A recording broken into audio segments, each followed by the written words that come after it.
Scanning. Control. Manipulate scientific data. Take over. Blast. Control. World government. Shut down infrastructure. Ship everything to China. Look at this person.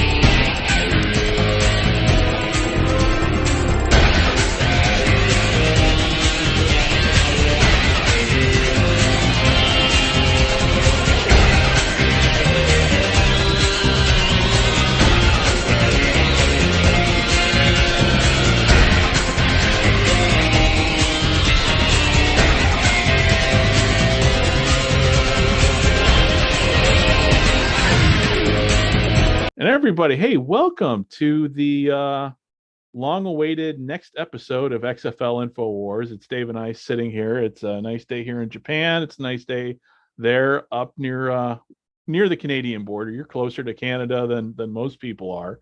And so what's up, man? So what's been going on? You've been busy with life. I've been busy with life. And you and I both kind of, after the last episode, let's let the season play out a little bit here. And then we can come back towards the end and just kind of talk about where we're at with everything. And here we are. The championship games have been, the championship game is going to be next week. And so here we are. We're going to recap the season and kind of talk about our thoughts on what's coming up with the championship game and kind of where we go from here. So thanks a lot. That's a lot here, man. I didn't mean to talk over you. No, not at all. No, I think at the end of the day, it was a good season. The football was good. They developed some nice stars and some talent. Yeah. What I found interesting was, and some of this stuff just happened, and we even had a chance to talk about it. Some of the XFL players from the teams that are out of the playoffs now. Granted, only two are left, so everybody's done. Right. But players are getting signed to trials like. If you saw Ben DiNucci got the Broncos, gave him an invite. And I had to chuckle. People were asking, can he still play in both leagues? I'm like, folks, no offense to any player out there. Nobody wants to be in the XFL or USFL or anybody anywhere else if they can be in the NFL.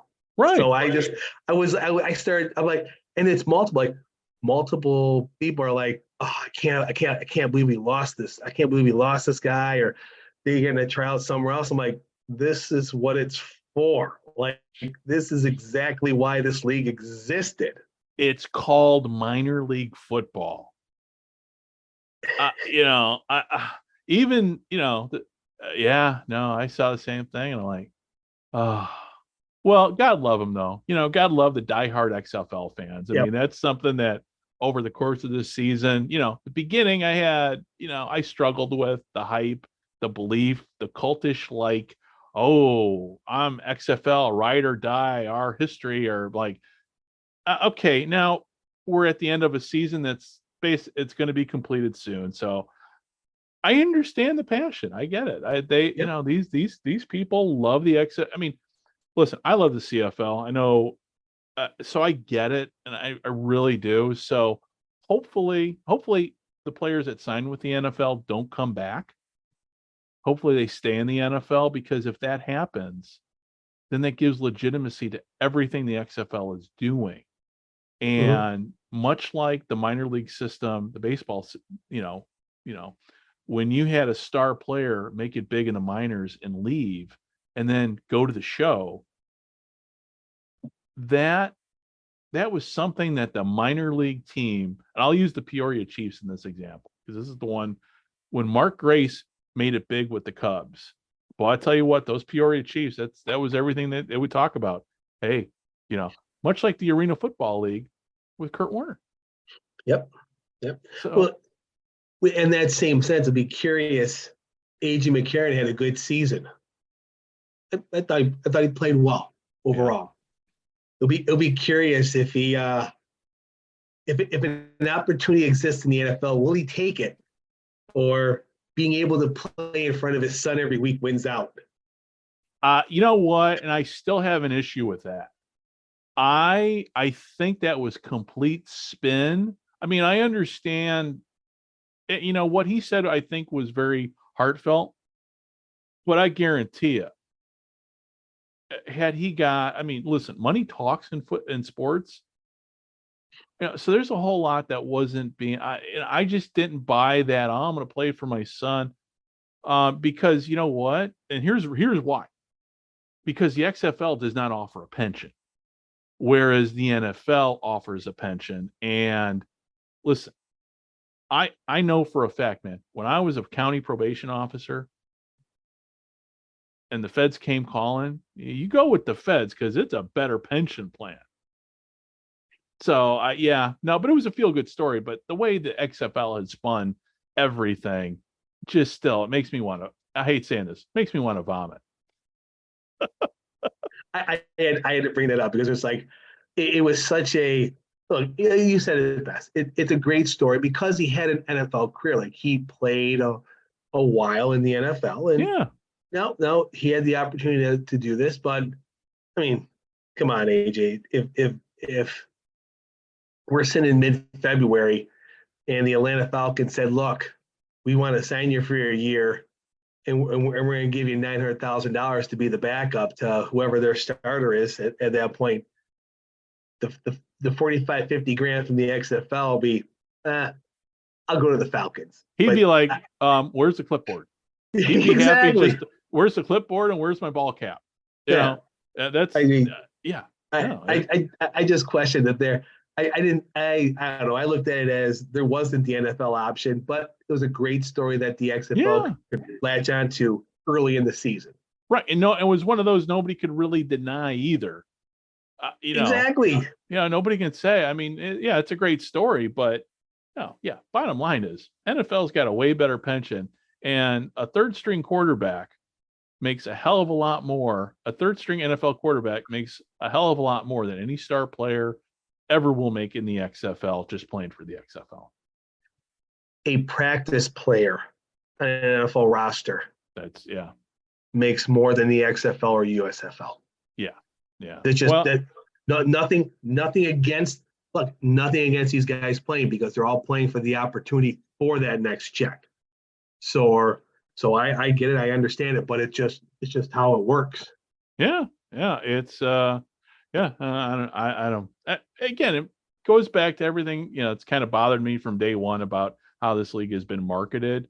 It wasn't, and maybe they're going to change a little bit here and quit focusing on one personality, or actually two personalities, and focus in on the players and focus in on the community, really the communities. And that's something that's where I think is the XFL is kind of missed. They have not been embraced by, except with St. Louis. I mean, they still got a lot of work to do with the cities that they play in, for the cities to embrace them. Mm-hmm. Oh, without a doubt. Look, they got through the first year. Yeah. They're going to have a good crowd next weekend in San Antonio. Yeah. And it'll be a lot of champagne and go, look, the XFL completed a season for the first time in 20 plus years. Yeah. So they'll move on, and it'll be interesting, because you see in the USFL with year 2 players who came back, and having the ability to then market the stars of the USFL. Mm-hmm. So it'll be interesting to see who comes back, and then it also, as you start aging, how long do you want to keep doing this for 50, 60, 50? The amount of money, it's good money for working a quarter of a year. Right. It always gets translated and compared to the NFL, but still, it's good money. But the question I'll put up here with every player on every USFL team, every player on the XFL teams looking at is, how long does someone like Luis Perez want to keep doing this? Yeah. Like, he's approaching 30.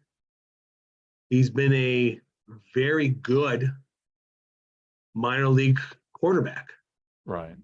but he didn't. I mean, I'm not sure. Yes, he got signed. I think the Rams signed him after the USFL season, but that didn't pan out. He came here, and he might sign somewhere else. But unfortunately, I think his time has passed. So it really comes down is how long he wants to keep doing this. Period. Yeah. Yeah.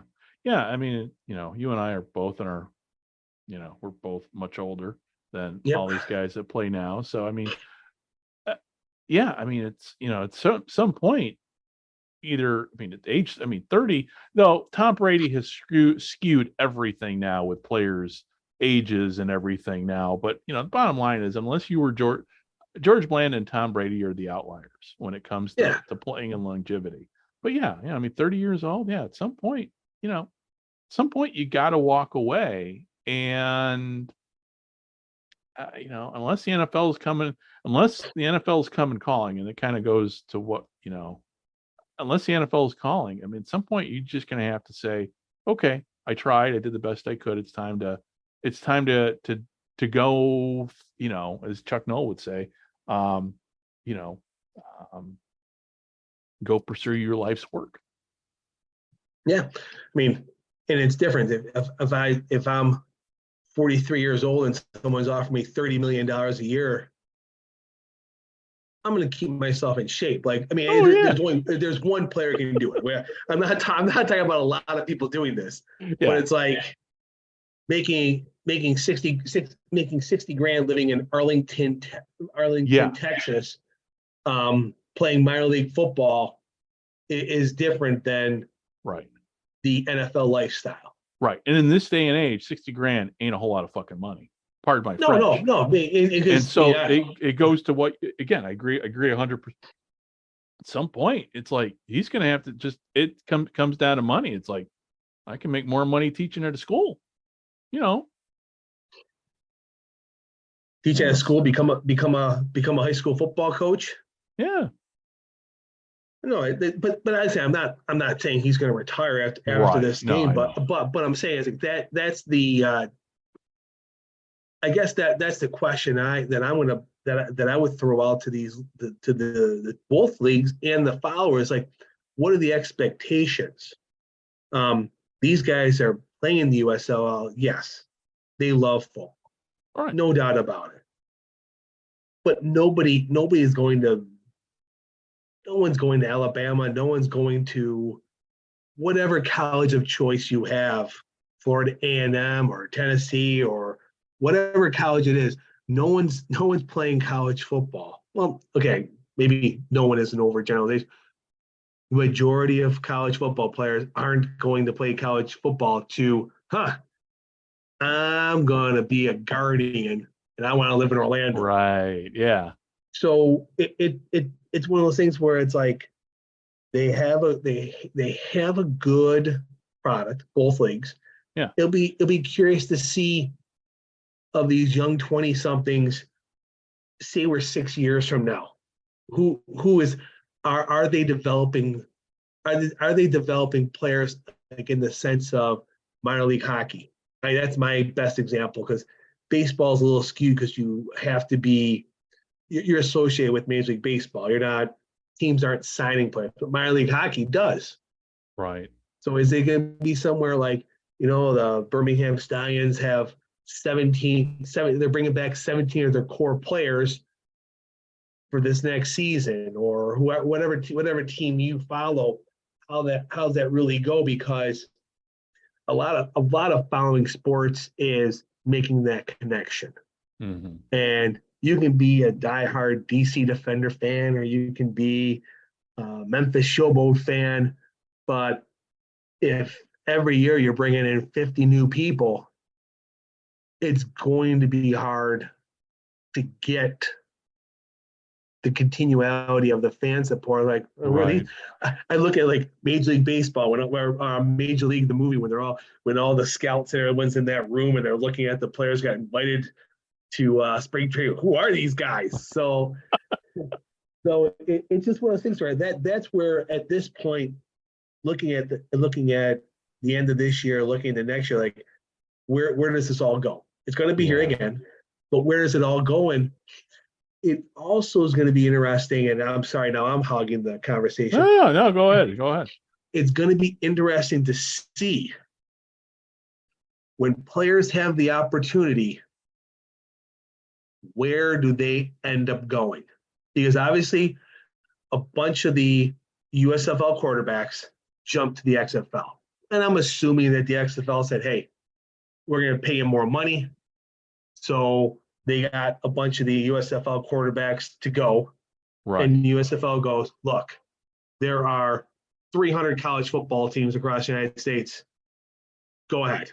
We'll get the next crop because there's a ton of them out there. But it'll be curious to see year round moving down who stays within their financial parameters to look at the talent that's out there. Yeah. The named minor league talent. Yeah. And then also too, we got all that out there. Then you throw in the Canadian CFL. But and fortunately, I mean, we live in a day and age. I mean, I think the population of North America can support 4 pro leagues at this point. Yeah. Then, it'll be interesting to see how the CFL plays this year, because this is the first year the CFL is playing with two spring leagues already completed. 2 spring leagues in the States. I mean, everybody's gone. This can be literally the first season I can ever recall where literally we've had pro football from Super Bowl to Super Bowl. Yes. And obviously, when it comes to the CFL, I mean, that's, that season's coming up here pretty quick too. But I honestly think, my personal opinion is that these 2 spring leagues is going to help the CFL grow. Yeah. I mean, I don't see, honestly, talent. I mean, all these leagues kind of complement each other in many ways. But yeah, I hope so. I mean, when it comes to the CFL, and not to get off topic, but it sounds like the CFL, with expansion, with new owners, with pockets, things are looking up.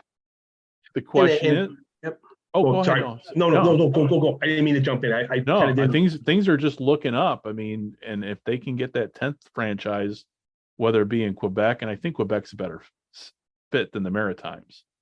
But then kind of, where they want Quebec City. Well, Quebec City is kind of a maritime area because it's not that far from the ocean. I mean, you could make a case for it's part of the Maritimes. But anyway, I digress. I think more good news is coming for the CFL than bad news. I think it's in a better position. But again, but like you said, I think the two other leagues, the XFL and the USFL, I think they're going to help the CFL in the long term. And I think it helped them with, that's why CBS got in the game. Yeah. Right now, if you look at what's going on right now, televised spring/summer football, CBS is the odd man out. Yeah. ABC, Fox, NBC, they've divvied up the XFL and USFL. Yeah. So now CBS, it's been reported that they paid $1 million. That's what they reported. Like that's what the reports have said, that that CBS is paying the CFL, too many C's there, to have broadcast. They have that whatever broadcast rights. It's still, I think, getting fleshed out how many games, but the package that they're paying for is $1 million. So it's been reported that ESPN's deal is worth between $100,000 and $200,000 a year. So immediately, that's a tremendous windfall for the CFL. And now if they end up going back to ESPN to supplement or however they do the rest of the year, however they figure that out, that's just that to me that's a huge win. And it sounds like that CBS deal is also, they are going to be not necessarily doing a studio show, but there's actually promotional background and a promotional push for what to promote the games that they're showing as well. Okay. Which ESPN Plus is. Well, I think Toronto. I think the Argos playing tonight. Let me check ESPN Plus to see where they are, and then you have to go into ESPN Plus, scroll across, and find CFL. Yeah. It's like it's not easy to get to. It's like there's like 5 steps involved. Yeah. So or like me, 6 if you include the VPN and all that crap. Like yeah. So as much as it's a big change for people, and it's going to be an additional cost to go to Paramount Plus, but I think at the end of the day, I think people are going to be pleasantly surprised when you go to Paramount Plus, how easier it will be to find the CFL. Which reminds me, I need to actually figure out. I got to go on, here. I got to figure out Paramount Plus with my VPN. I've had good luck again. ExpressVPN. If only I could get them as sponsors of the show, I'd gladly, because without them, I couldn't have watched any football. Yeah.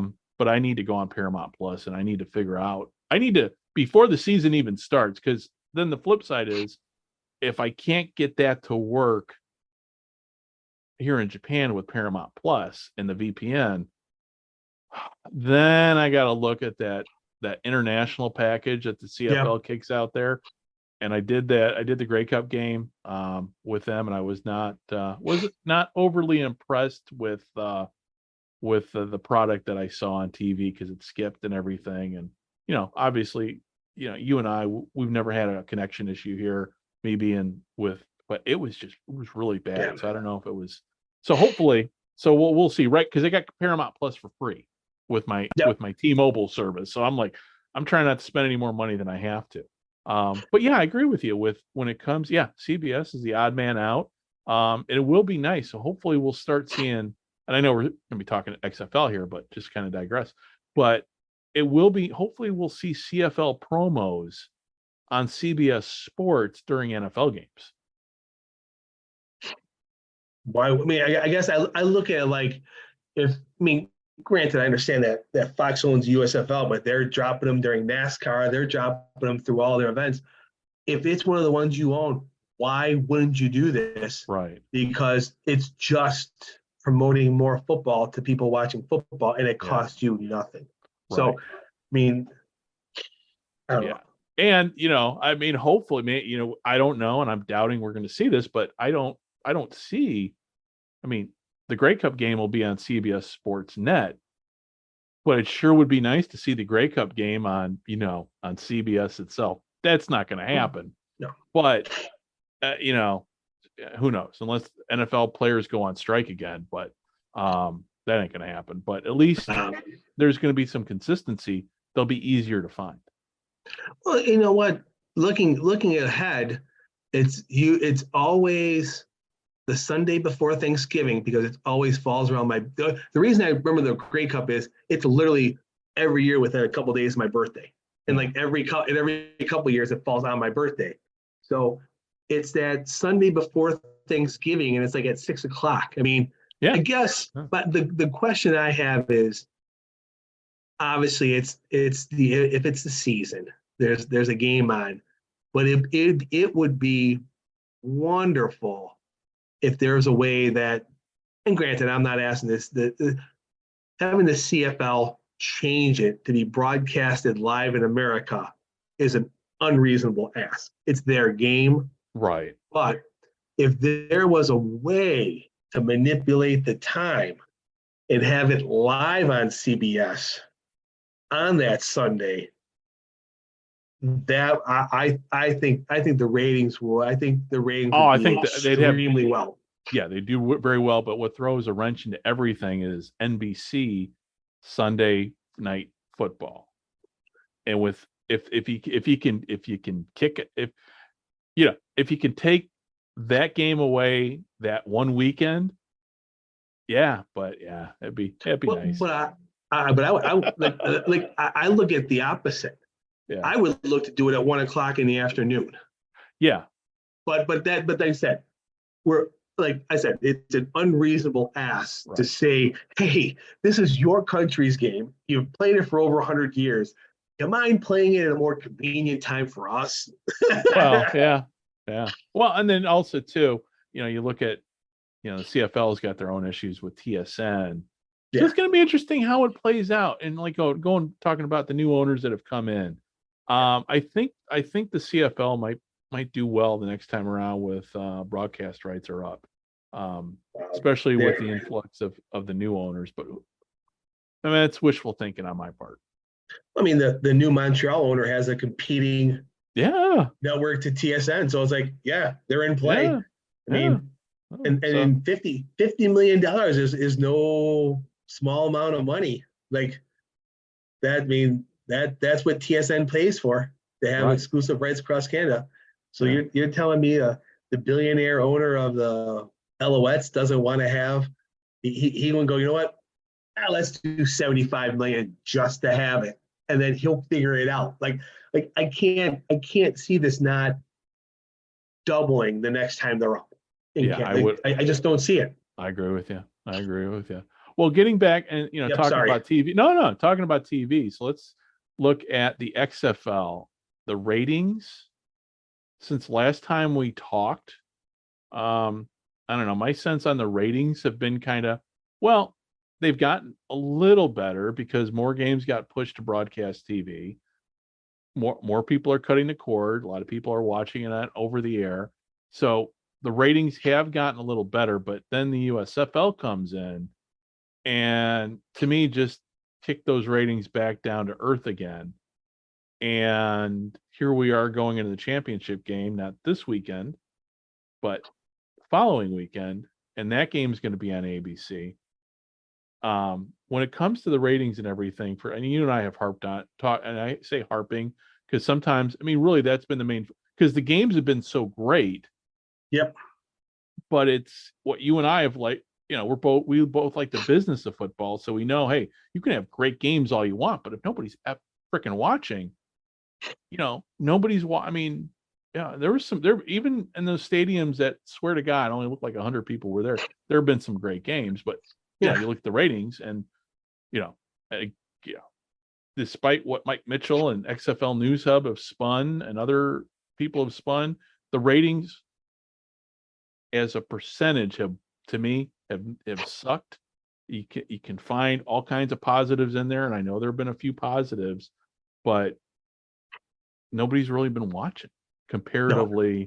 And then now with the USFL coming in, more people seem to be gravitating towards the USFL. I think so. I think it's also, the USFL has been offering better times, more prime time. Right. But I mean, look at next weekend.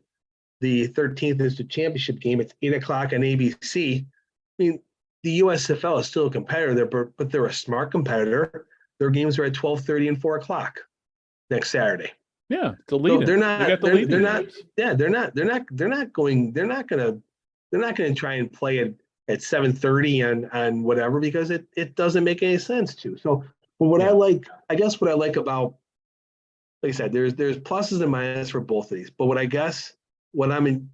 liking from the USFL more than the XFL in TV is the USFL seems to be doing more Saturday and Sunday traditional football times. Right. Not so much. It doesn't matter. Yes. There's no NFL games at 12:30 on a Saturday afternoon, but sure is a lot of college football games at 12:30. So that next weekend, or even you look at this weekend coming up, you have USFL plays at 1 o'clock and 7:30 games on NBC primetime, and then who doesn't watch Saturday night college football nowadays? And then Sunday they play at 3 o'clock and 6:30. So it's all well within the time frame of when the NFL plays or when you are used to watching football. Right. And the XFL got stymied because they stressed wanting to be on the broadcast their games too. But when you don't own it, you play at 9:30 at night on a Sunday, or you play at whatever time you can squeeze in, where you have Fox going, okay, when we have these times available next year already, so they're plugging in when they're going to play and have their time. So, like I said, there's a list of both that they can work on, and TV times is really something I think the XFL really needs to figure out, getting a better time when their games are. Right. Well, and that's, from day one, from the first, like they completely dropped the ball on the TV stuff. Yeah. Times and everything. They had so much lead up time to lock all this in. And now, the second half of the season the league seems to be a little bit more well run than the first half of the season. But it goes back to what I said from day one. You had 2 years to figure this stuff out. To get your ducks in a row. Hopefully next season they do have their ducks in a row. Whether, as a team, are the Vipers going to stay in Vegas or are they going to move to San Diego? What's going to happen with Orlando? Fan engagement is the big thing. And, some like DC, they've drawn great crowds, but they play in a soccer stadium of 18,000. Granted, when DC's playing at home, it looks good on TV. Those soccer specific stadiums look great when they're filled up, and you don't even realize, oh, it's a small stadium. So they're doing well there. So they need to I would say they need to use that model that DC has got down, putting in smaller stadiums and cram as many people as you can in there. And then get the hell out of Vegas. Cause that to me, that's kind of a disaster. As to Orlando, I don't know what they do with Orlando, because unless there are other stadiums in Florida that they could play at, soccer specific stadiums, but I don't know what they do. Again, because it boils down to, if you're a casual viewer tuning in, and are you going to watch a game? It's kind of like the old United Football League. When they were around, I'm like, oh, it's football, and oh, it's a minor. It just didn't. I wasn't drawn to it because the fact there was nobody in the stands. I'm like, okay, well, if nobody's going to these games, why should I invest my time and effort into it? You weren't turning in to see if Jim Fossil could beat Denny Green? Yeah, no. And the only time, and really you think about it, the only place where the UFL worked was Omaha. Yep. And if you're going to play in a baseball stadium, well, frick, go out to Omaha, because apparently they got people to show up for United, and there's not much going on in Omaha. Nope. And there is a baseball stadium. And I say this because I've been to Omaha. It's not that big. The baseball stadium, for the College World Series, is right downtown. Is it Rosenblatt? Is that? I don't know off the top of my head. But the minor league team doesn't even play downtown anymore. No, they play out in the stadium. They built a new sub over by Offutt Air Force Base. It's not that far away from Offutt. Again, I've only been in Omaha once, and it was during my time spent at a weekend at Strategic Command, a good time spent at Strategic Command. But yeah, I think Omaha would, if they're not going to move to San Diego, move to Omaha, because I think people in Omaha would support the XFL, because clearly nobody in Vegas is. It comes down to where they can get an affordable stadium lease. Yeah. Like you said, you hit it nail on the head. My two question marks were Las Vegas and Orlando. And obviously they're playing in that stadium because it's the cheapest stadium in the Orlando area. Yeah. There's a brand new MLS stadium, but I don't see the MLS team letting them in.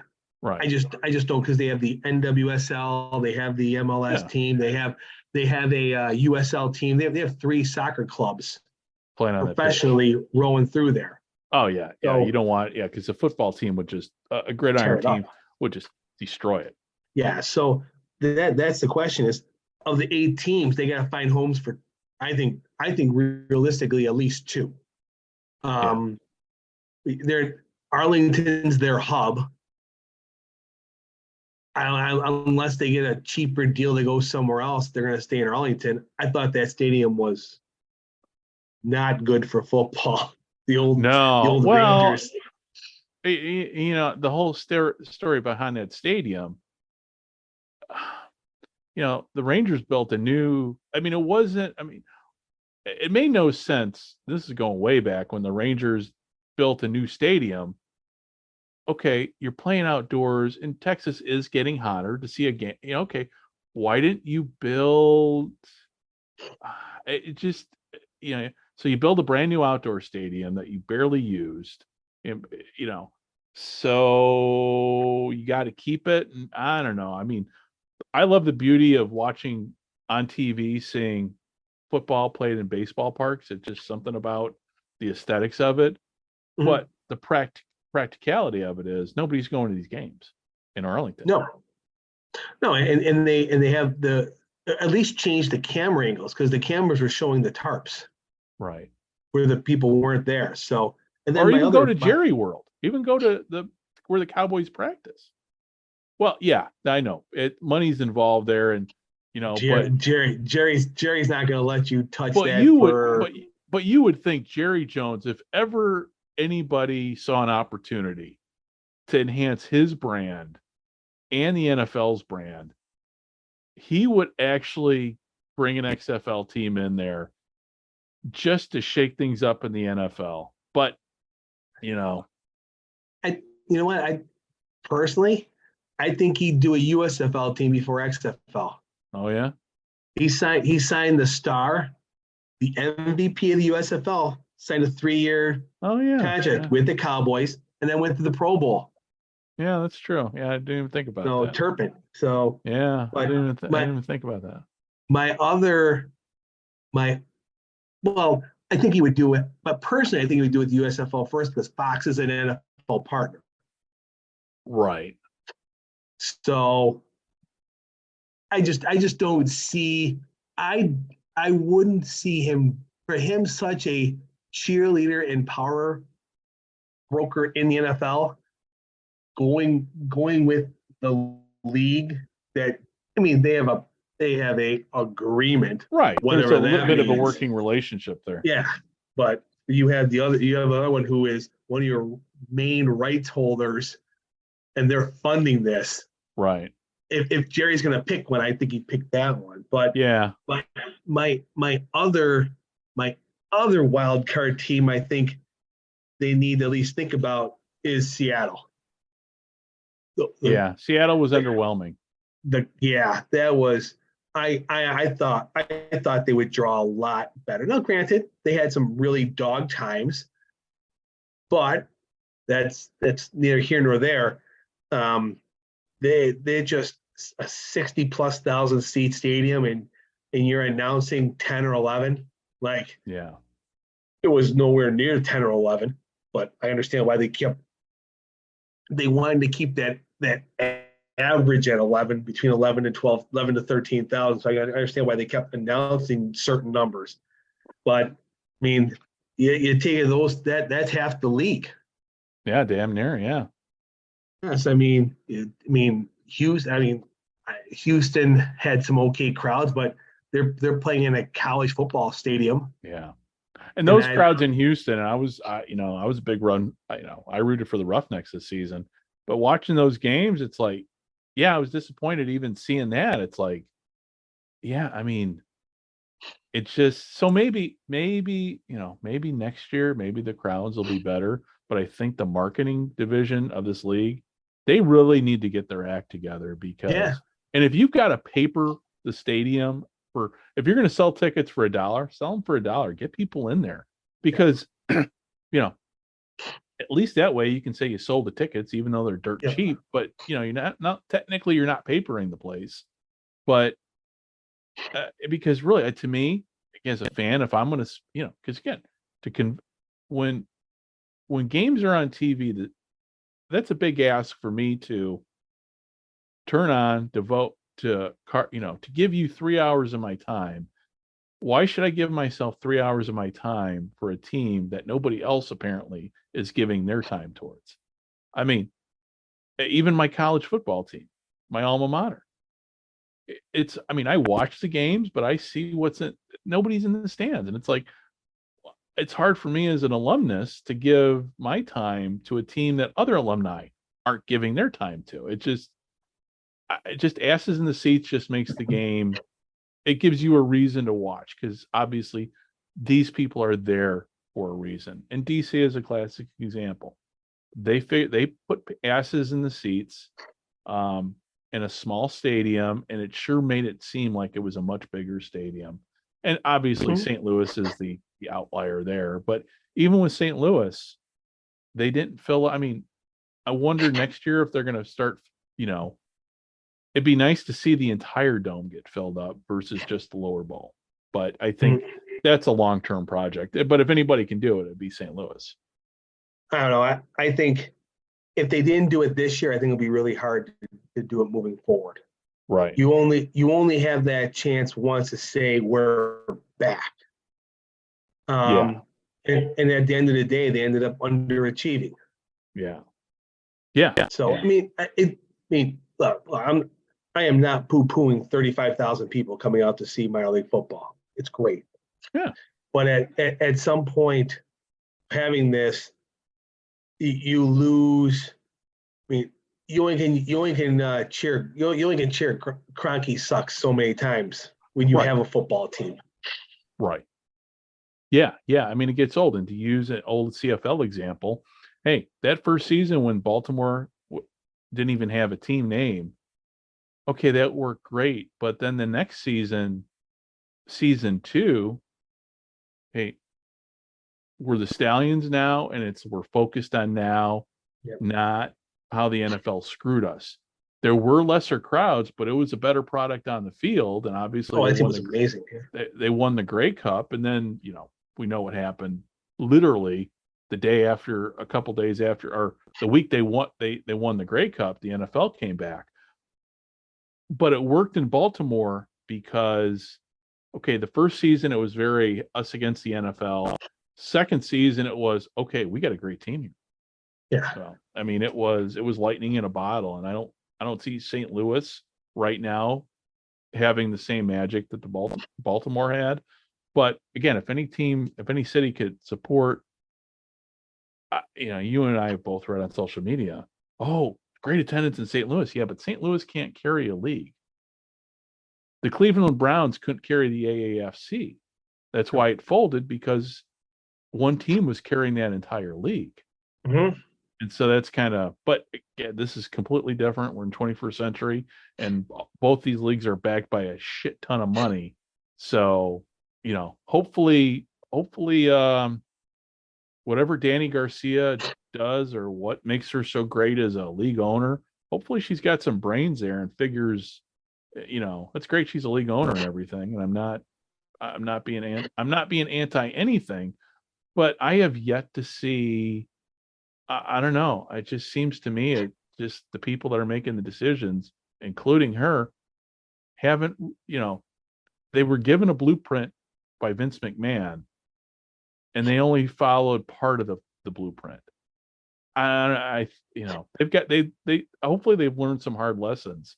But I'm just tired of the self-promotion of both her and The Rock. It just, to me, I think that worked against the league from day one. Yeah, I certainly agree, but I just don't see, they had nothing else to do. Like, you can only promote the new black and white logo so much. Right. I thought that was a big misstep too, but none of this is my money, so they can do whatever they want. Yeah. But I think they tried. I think that was what the AJ McCarron thing was. They tried to find a player in every city to be the focal the face point of the franchise. But at the minor league level, if you had a face, that face would have already been just a number in the NFL. Right. Like how many, I mean, in the last 2 weeks, and like I said, I don't mean me bringing up this player's name is not, I'm not looking at it negatively. I'm just looking at how many times in the last 2 weeks now have we read an article about Luis Perez? Because he's the most known name in United States level minor league football. Mm-hmm. And that's what they're doing, because I mean, everybody, I mean, if you follow spring football, you know the name, you know his name, you know the name Luis Perez. Yeah. The spring league, like he's played in every one of these leagues. And it was good. It's good to do that, because they're trying to strike a chord with this, with a name that people know. But I think it just, I don't know if it's a strong enough name to carry it. Right. I think they need to develop something. I don't know exactly what that is. I mean, they brought in good football people. Right. I don't question that. I mean, the two top tier football people were at one point the president and general manager of the Buffalo Bills. So I know them for many, many years, because that's who they worked for. So they have a tremendous amount of credibility in that aspect. But like you said, with the marketing side of things, I don't know the marketing people they have, or any marketing firm, I should say. You're asking them to trying to create a campaign about a bunch of, not no names, but people. You're trying to create a marketing plan about a league and teams and players that aren't well known or known. So who are you going to rely back on? The wrestling guy and movie star who's dumping all this money in. Yeah. His ex-wife, who is also very well known, to draw eyeballs on it, to watch it, and then hopefully get you to follow. Oh, you have Wade Phillips. Yeah. He's the coach of Houston. Or I can see why they dumped a ton of money in the head coaches, because I couldn't tell you 4 San Antonio Brahmas players, but I think I know Hines Ward. Yeah. So I guess it's just one of those things where who comes back, who is gonna, what stars. It's just tough, because you want to develop stars and you want to develop players, but that type of player or position is going to be gobbled up by one of the other by an NFL team. Like it's just, I don't know. Do you roll the dice with the backup running back and the number 3 wide receiver on the depth chart as your go-tos for next year's?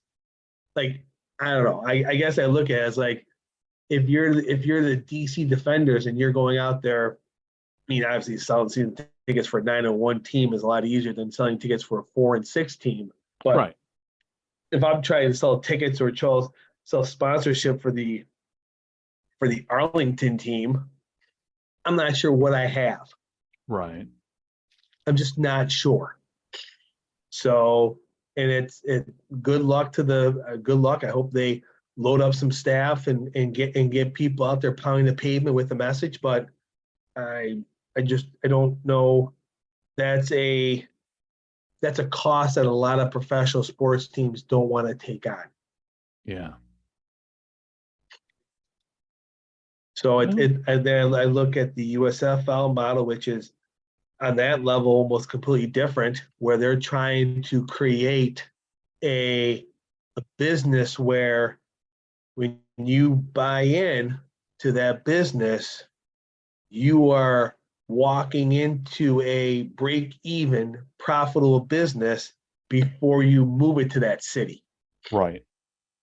So yes, some of the crowds, like this past weekend, the first game, which didn't have the Michigan Panthers, it didn't look great on television. The next game, the doubleheader with the Michigan Panthers played, and it looked great. Yeah. Michigan, the Panthers will be playing in the 4 hub cities will have their own team next year for sure. The teams that are playing at these hubs are all doing well. It's now they need to identify, well, it's kind of ironic. XFL needs to find 4 stronger markets. USFL needs to find 4 stronger markets so they can move that next thing. But yeah, I mean, if you're looking to someone to buy into a USFL team and you send over a pro forma saying, look, what you're buying into and what you're guaranteeing us is already a break-even business because of the television package that's already in place that you're going to be a part of. Mm-hmm. As they, you know what? I lost a sheet of paper. I was writing down there were at least twice as many advertisements for brands on the USFL game than the XFL game. Right. So it's a little different. I know the XFL people love hammering on attendance for USFL. But I just think in 2023, with looking at the business model, it's going to be easier getting people to buy in to a near profitable business than finding investors to join the XFL when you're looking at a balance sheet that you lost significant amount of money. Right. Yeah. And to me, looking at the 2 leagues, I mean, looking at them objectively, the USFL, I don't know, it just seems to me it's more well planned, it's more thought out. It's a better product aesthetically overall, whereas the XFL has had, and it's not just me knowing. I mean, I've been on Reddit, been on Twitter. Yeah. I mean, you and I have both seen the talk. I'm not seeing that same talk on USFL social media about, oh, this looks like shit. I mean, obviously they're haters and no matter what. Yeah. But you go to XFL Reddit, it's you go into that stovepipe right there, or that echo chamber. And hey, if I'm seeing it and other people are seeing it, okay, well, maybe I'm not crazy. And I forget who it was. I don't know, but I'm like, man, I thought I was, only one seeing that. I thought maybe I was the crazy one and maybe I'm missing it. But yeah, I mean, yeah. So hopefully, again, we're at the end of the season and they've, hopefully, and what, and that the question is going into this championship game is not so much the ratings, because I think it's going to be good ratings. I mean, it's not going to be obviously Super Bowl ratings, but yeah, who knows? I mean, what do we got going on? Maybe, I mean, first of all, it's Mother's Day weekend. Yeah. We got NBA and NHL stuff going on. So they're really not competing against they're not competing against a whole lot at that time slot. So hopefully the ratings, but to me, it's a question of the attendance. Are they going to be able to, the Alamo Dome? I mean, I think they would have been better playing in St. Louis. But with that said, the Alamo Dome is probably the second best place to play. Because if at least they would have played in St. Louis, they would have got all those Battlehawk fans to fill the place, to support the league as it stands. But you're not going to have that in San Antonio. So the question is, what are we looking at attendance wise for a championship game? So maybe it'll be like what the USFL was in Canton last year. But yeah, who knows? I mean, hook or by crook, they're going to have a good crowd. Yeah. I mean, they're going to get people. They're going to get people there. But my question is it going to look half baked or is it going to look fully baked, at least in the bottom bowl? I just don't know. Because the way I look at this is these championship games are more of an event than anything. I mean, I think they're going to announce at least 30,000 people there. That's my my prediction is they're going to at least announce minimum of 30,000 people. Anywhere from goal line to goal line. They're going to have sponsors. They're going to have people connected with the clubs. They're going to have people connected with Redbird, and the seats will be filled. Okay. Yeah. And they'll fill in with all the fans who want to come to the game. But I look at like the Super Bowl. It's a combination, and it's probably 70% of people who don't normally go to football games. Mm-hmm. So I think it's gonna be like I said, my two things. I'll go. I think they're gonna have 30,000 people, and I'm gonna go out on a limb and say they get 2 million viewers. Okay. All right. I can see that. I would go with that with you. I'll go side by side with you on that one, because I think the ratings actually will be, I think it'll be close to 2 million, because there's not a whole lot going on. Yeah. And hopefully they will heavily promote it on ABC to draw people in. They haven't yet. I know I'll be watching it. Do we know if it's going to be available on ESPN Plus? I would assume it's going to be. Yeah, I'm assuming that too. It's funny. I'm actually rolling through right now, and I'm jumping through Ticketmaster to see where they are with tickets, because it was funny. Like 4 hours after the game went on sale, like 3/4 of the stadium wasn't available. I'm like, come on, folks, you're telling me that all these seats are already sold. So all they have is the lower bowl. So if you look at it, I mean, if you pull it up, and I'll show you the picture here. This is what I know. This sounds, working in ticketing for so long, you learn the trends on how things look. But one of the ways how things work is, when you want to make the crowd bigger than it appears, is when you pull tickets, you pull every other row, or you pull gaps, and you don't pull the big block of 50 people together. You take those 50 people through 80. So this is behind the visitors' sideline at the Alamo Dome. And you see it, it's got tickets gone, then a whole row, tickets gone, a whole row. Oops, sorry. That's okay. Are the white ones all tickets gone, or tickets available? Yeah, the white ones are tickets not available. Okay. And the blue ones are available. And then the red ones are resales. So if you're looking at it, I find it very interesting that you have all these weird full rows. Yeah, it's almost it's too convenient is really what it. Yeah. So even this is the end zone. That's okay. I can't see. I need to.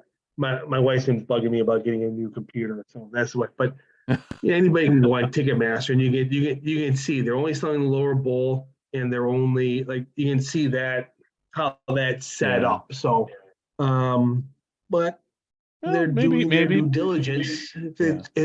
They want a good crowd. That's how you do it. Yeah. I mean, the last time we had a spring football championship, okay, except for, forget the XFL because that was a fucking disaster. The first XFL $1 million game. Yeah. But the last time we had a real spring football championship was back in the 80s. And if you remember, all three games, obviously the first game drew the best. Of course, there was a riot afterwards, which is a great story by Jeff Pearl. Yep. But to me, that's kind of the yardstick as to how this game, does it measure up to the excitement of the USFL championship. It's going to be on ABC. I need to go back and watch those games too, because those were fun to watch. Even last summer, that the USFL championship game at Tom Benson Stadium at the Hall of Fame. That's right. I forgot about that. They in essence sold it out. Yeah. I mean, granted, it's a 20,000 seat stadium, but you know what? Like that, for having a hub in Birmingham, moving your playoffs to the Football Hall of Fame, and just about, I mean, it could have been sold out. You know how people just don't show up. Right. To have 20,000 people fill a stadium in a city that doesn't have a team, hasn't held a game, and just holding the like the playoffs and the championship game is impressive. Yeah. Well, and that was a smart call on them to actually have it at the Pro Football Hall of Fame. And that gave the USFL some legitimacy too. Oh yeah. To be able to play it there. I mean, I don't know. I mean, you and I don't know if you've been to the Hall of Fame, but I've been there. I have. You know, I mean, it's definitely worth the time, and for me, it was definitely well worth the 9-hour trip that I took to get there with my nephew. But yeah, I gave it. But yeah, I've completely now. I forget what was going on last year with the championship game that I did not watch. I think it had a lot to do with me moving, and other things kind of got in the way. So I can't even remember. I obviously like Randy Snow and Adam and Zach Heilman, podcast friends of ours, they went. Great time. I mean, it was. Oh, and Stefan too with with the USFL, with him. Well, both him and Zach were there.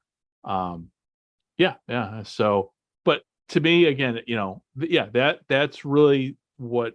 Hopefully, they're going to get about the same amount of crowd. Definitely the same enthusiasm. So, I think if they recapture what was done last year, then I think things are going to look up for next year. But just hopefully next season, we're more focused in on the game, what's going on in the field versus the ratings.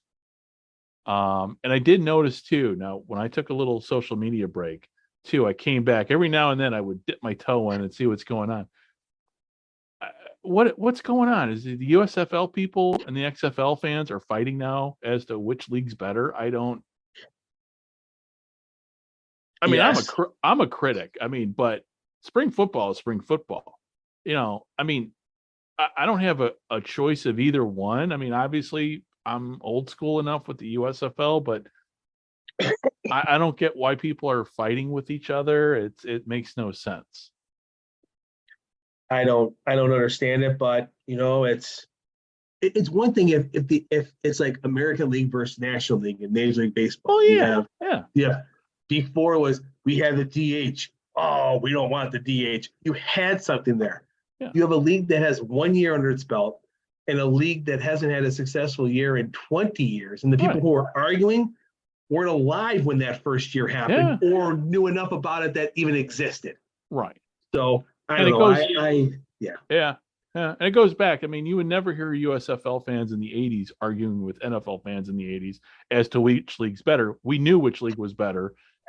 Yeah. I mean, there was not. Yeah. No. It was an alternative. I dipped my toe in there and I saw people calling for peace and, hey, like, what the hell's going on? But you know what? I tell you what, though, social media is it's entertaining at times because for the last month, I've been off pursuing my other interest and kind of dipping my toe back in the UFO field because I just love the paranormal stuff. I love listening. It's entertaining. And then I'm going on that social media and you get the same thing. You get people fighting with each other. It's like, guys, you guys are fighting over, again, we're fighting over, you guys are fighting over UFO. That makes no sense whatsoever. So I when it comes to the XFL versus the USFL, who knows? Maybe there will be a merger in 3 years. A lot of things are going to play out. I mean, when it comes to TV contracts, when it comes to, who knows what the impact the CFL contract with the CBS Sports is going to have. And then you got the NFL. So I don't know. There's a ways to go. So it'll be interesting. And, with the championship coming up, maybe that'll change the narrative a bit. And, if the USFL has an equally successful season, but I think in the long term, somewhere down the road, say by season 4, I could very well see a merger because that might make the most financial sense.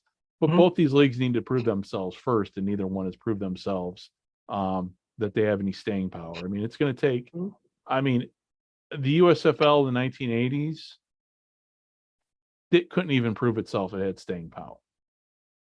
So Well, we're a ways to go before, before we can comfortably say spring football is here to stay.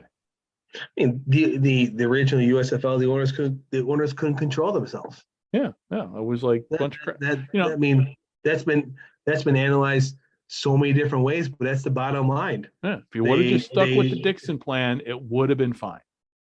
Yeah, I mean, it just you had Gary Davis. Like there is a financial conservative plan that's there, but all those guys wanted who was going to get Steve Young, who was going to Right. get Jim Kelly, and then I mean it just became of battle of who could sign the biggest player, and then at the end of the year going, I lost $10 million.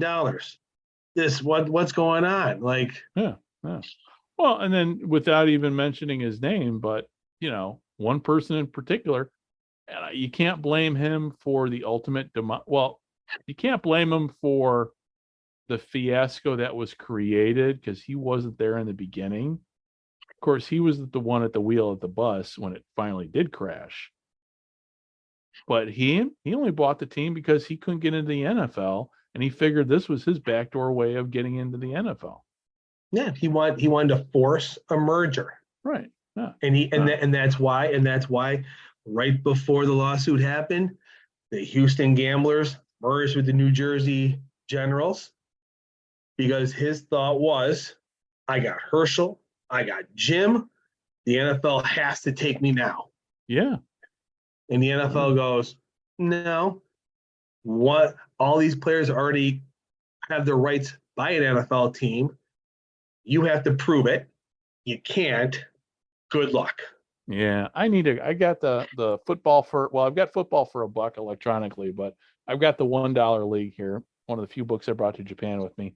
I need to sit through it, maybe towards football season. Maybe that'll be part of my football season reading, but I'll go back and read that because it's just the whole thing about the USFL. So it's like when people start talking about these spring leagues now, and you and I are, we're like, I sat down, I talked with Kyle Smith a while ago, with the Gridiron America stuff, which I need to get back to. It just been taking time away now with the weather being nice and everything here in Japan, and had other things going on. My Gridiron America podcast is still out there, but I haven't done anything. But him and I would, yeah, just things were so different. But there's so many lessons that hopefully these owners will, especially The Rock and Danny Garcia, because I'm not overly impressed. Even the whole thing with merchandising, people with their jerseys, ordering jerseys, nothing, they were not, I mean, the last iteration, we've talked about this before. Hey, they were ready day one for to sell people merchandise. They weren't even, they couldn't even get the merchandising right this time. So, and, I mean, you and I both have closets full of jerseys, ultimately we're rooting for laundry. And if you don't have the laundry, then, I mean, that's, I don't know. Speaking of laundry too, oh no, go ahead, man. Well, I've been having a lot of discussions with lots going on in arena football in a different sense. But I made the analogy there. I go, fans follow wins and losses on the field. Yeah. Unfortunately, profits and losses behind the scenes is what carries this. And if there's enough losses, it becomes a footnote on a Wikipedia page really quick. Yeah. And, you got to make money somehow. And the easiest way to make money is to sell people shit. And if you don't have the stuff people want to buy, then you're going to lose money. I mean, yeah, the NFL has figured out merchandising. The MLB has figured out merchandising. I know that here because everybody here in Japan apparently is a Yankees fan or a White Sox fan, which makes me hesitant to wear my White Sox hat because it's like I'm the only guy that really knows. I've yet to see a Cubs hat. It's funny though, just talking about merchandising. I have yet to see a Cubs hat. I have yet to see any Bears stuff. I haven't seen any Miami Dolphins stuff. But there are certain teams that you see here in Japan. People wearing the Yankees, the Dodgers. Now, again, we're talking baseball here. Yeah, On the football side of the house, I've seen more Packers stuff here, and I don't know why. Yeah, I don't know. It's really weird. And then you go in like the secondhand shops here because secondhand clothes. So when I pass away, my wife I know is going to give all my Cardinal stuff, and that's like a gold mine here that she'll have, be able to cash in on my collection of hats because I have the old school Cardinals hat with the logo, nice. with the old school look, not the current one. Yep. And before we sign off here, and we're about to wrap it up here, with football the last month. So I followed everything. But the one thing that I did actually tune in live for was the unveiling of the Arizona Cardinals new uniforms. Talk about an utter fucking disappointment. I'm like, they bring out the white ones. I'm like, okay, all right, that's good. That's a good, clean look. Didn't like their road look. Okay, helmets pretty much staying the same. They're keeping I'm not big on the current logo, but they're not going to get rid of I couldn't see them getting rid of the old logo or getting rid of the current logo. I'm like, okay, all right. They bring out the all blacks. The all blacks are sharp. I like the all black look. Those are really nice. Then they bring out the home uniforms. And like, what the F? You've got, at least go do first of all, having Arizona across the front of the jersey. Just to me, I think of Cleveland when the Browns had those jerseys and just how crappy they look. Even like with the Jets now, they have New York across. Like, okay. It looked. Again, they look like Oklahoma uniforms, which I guess was perfect because Kyler Murray was modeling them. And like, okay, are we a college team? I don't. See, those type decisions are coming from the owner. Well, he's got enough issues to worry about, apparently. Well, but that's how that stuff works. Like when you see something that's just like, what were you thinking? That means that someone who was the decision maker is set on what they wanted and didn't go to other people or didn't care what other people said and goes, I'm footing the bill. This is what we're going with. There's no way when you see a jersey and people are like, what were you thinking? They've already had so many discussions on this jersey. And at some point, I go, oh, that's what he wants. He's paying the bills. I was going to say, because when there were meetings with alternates going, here's, yes, and this is what you, which I look at my Cardinals jersey. Most of my Cardinals stuff in the closet. I've got the Cardinals. Well, now it's the old red one and the old black one, but the rest of my stuff is the classic stuff. It's the old, it's pre 2003 or no 2006 when they changed the uniforms, something like that. Was it 2000? I can't remember now when they changed the uniforms. It was right about the time. But anyway, I looked at that. I go, well, guess what? I just saved myself some money because I'm not buying new jerseys, and they didn't change the logo, so I don't have to worry about buying. Okay. So but going back to what I said, the NFL has got merchandising down. That, you just look at, you and I both watch old NFL films stuff in the 70s, and you compare it to now, just stuff in the fans want to identify with their team, and I think the XFL, they did themselves a disservice by not pushing the merchandise sooner rather than later, because that's what people want. And speaking of Cardinals, rest in peace, Conrad Dobler. Oh yeah, that's right. Wait a minute, when did he pass away? Now how long ago was that? Recently? No, but I know that. But how was it, about a month or two ago now? I've got a picture. I've got a picture of Conrad Dobler up here. I've got on the other, you can't see it, but on the flip side here, I've got a bulletin board, little cheap bulletin board I bought. And I had a bunch of my Cardinals stuff, like we're talking stuff from the 70s, like old cards, stickers, stuff that you would buy, you would find back in the day when your old man took you to the bar. Yep. That type of stuff. So I've got a whole thing up here, but I got a picture of him. I got a picture of Conrad Dobler smiling right back at me. And I got a picture of him right in the back here too, a signed photo. So At the end of his career, he played the last couple of years in Buffalo.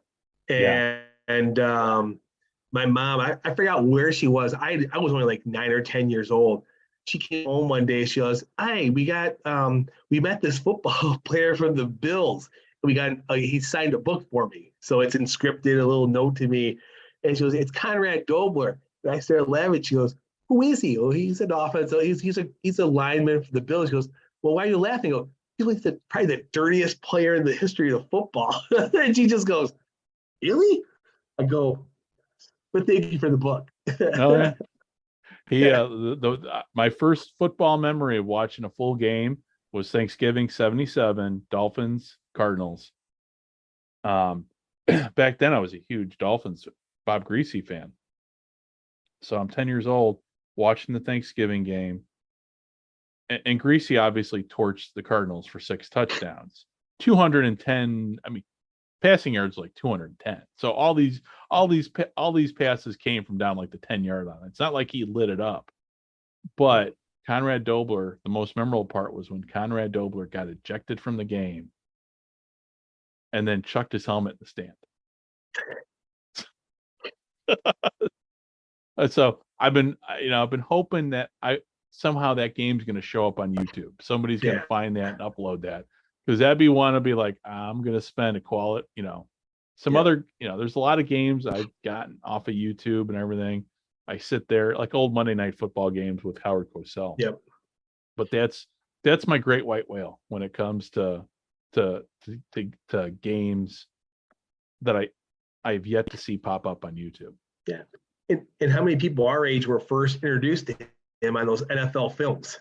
Yeah. Talking about clubbing guys, leg whip as they went by, like just him talking about what he did to make sure no one got to the quarterback. Yeah. And then you look at Dan Dierdorf, who did Monday Night Football. He goes, he doesn't seem like Dan Dierdorf never gave that impression of the Conrad Dobler as a player, but they had some really unbelievable offensive lines back in the day at the Cardinals in the 70s. Well, that was you think about those teams that the Cardinals had. You had Jim Hart. Yeah. You talk about a quarterback that was great. It was just a team that could just not. They were always the potential to be a great team, and it just didn't work out.